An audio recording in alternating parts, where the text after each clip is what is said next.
lot of new technology coming up, because as you see that the healthcare itself is changing from volume-based to value-based healthcare, and the way the healthcare is moving, that you're going to need to give personalized attention. As the healthcare moves to new century, you're going to need to have a personal connection with your patients, and your EHR, your tools that you have today has to change in the future. So I'm sure there are going to be a lot of new changes that's going to come up.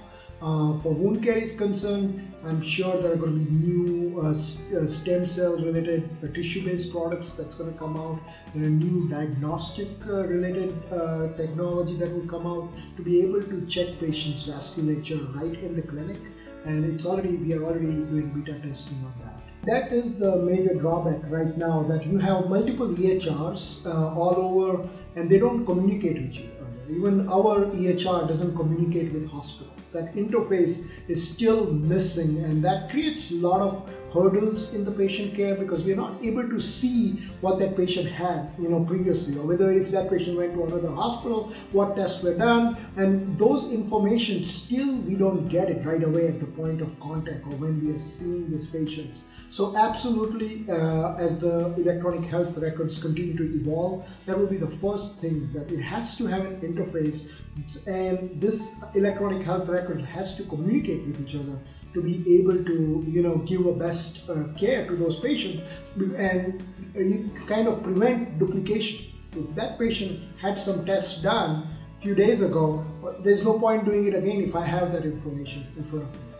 I think the major challenge that we are looking at right now is having a HIPAA compliant communication with your patients. Even if the physicians, we have a HIPAA compliant email, when we send that message out to a patient, probably they don't have the HIPAA compliant email, and probably that information could go to someone else. And that's our major concern at present time. Sometimes our most important concern is when you send an online message, patient might misinterpret the message, and the patient might be more worried about something which when you do a face-to-face interaction, probably you can explain to them better about any information we sent online.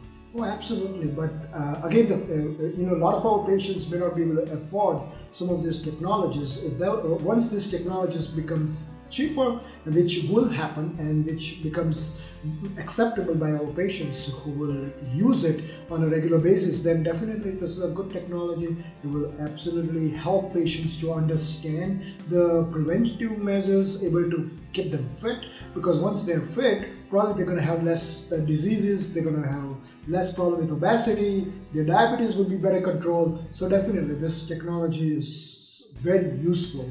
It's just going to have to become cost effective for our patients to have it. In future, as I said, once it becomes that value-based healthcare, where I will be responsible for a limited number of patients, but I will be responsible for all quality metrics, at that point, I'm sure those technologies will have to come together so I can see what's happening to that patient on real time and advise them about their fitness, about their preventive needs, and how they can help with their nutrition, their diet, their exercise needs. So definitely, I think that interface is probably going to happen in the future.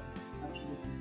There are many new technologies out there. Getting patients appointments online, or able to give them reminders before 24 hours, able to communicate with the patients on a real-time basis. So there are many new technologies out there.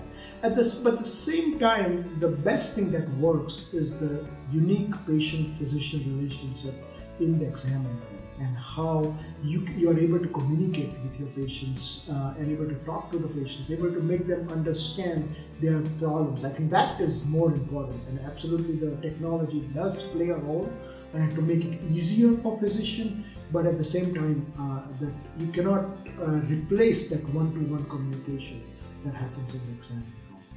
I think it's the same thing like when you are guiding your kid in your home, how much advice is good and how much after a point your kid is going to say, forget about it. Dad keeps on giving me lecture, it has no value to it.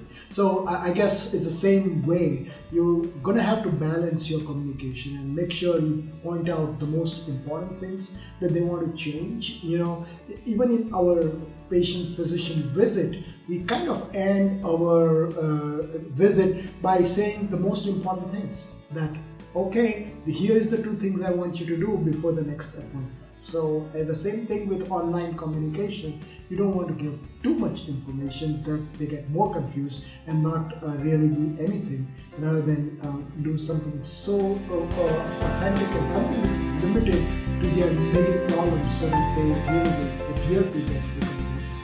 It absolutely does. Right now, everything we do, we check the online review. Even when I have to buy something, or if I have to go and recommend a physician for my family member, I will go and check online and see, hey, what's the review out there? But at the same time, is it accurate? Probably not, because a lot of times the patients can't really grade 0 to 5, and we don't know what they are grading. A lot of times if a patient, if physicians tells them the way it is, that they are obese or their diabetes is out of control, patient may not like that because the physician was truthful about it, and he might grade him bad online. So you have to be really skeptical of some of these online reviews, but at the same time, this is the truth of the century, that people are going to review your online reputation before they're going to come to see you.